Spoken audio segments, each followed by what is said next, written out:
They all kind of fall into a bit of a femme fatale type role. They all seem to be very sexual. Their sexuality is very focused on the Dresden character. Many of them, yeah. Yeah. Do you find it, and this is where it goes to everybody, do you all find it easier to switch up gender roles for protagonists or for antagonists? And if you find it easier for one or the other, why? Good question. Oh, and starting with me?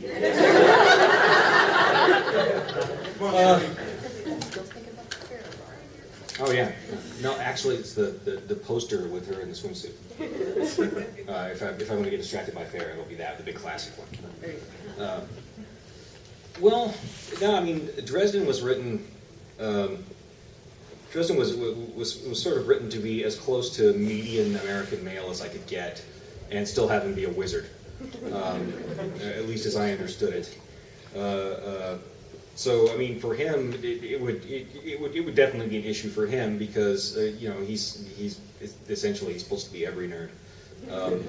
Well, yeah, but so in that sense, having villains do it is easier if you want to strictly limit it to protagonist and villain.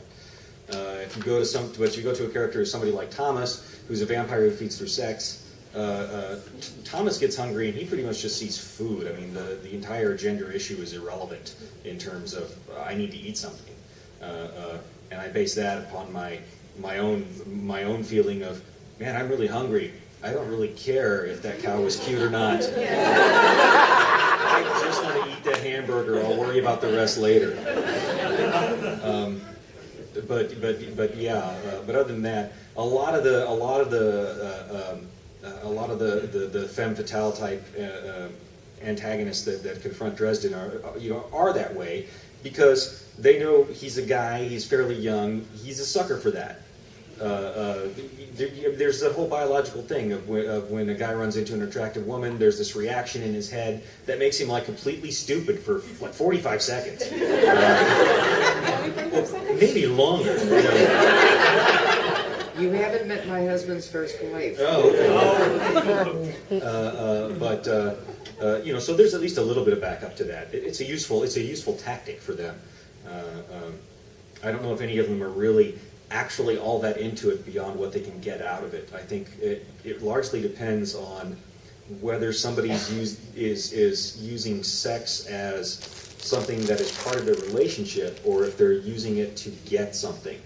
When sex becomes another word for power, there's a whole different connotation to everything everybody does. Okay, I'm done. Anybody else want to add to that? In my vampire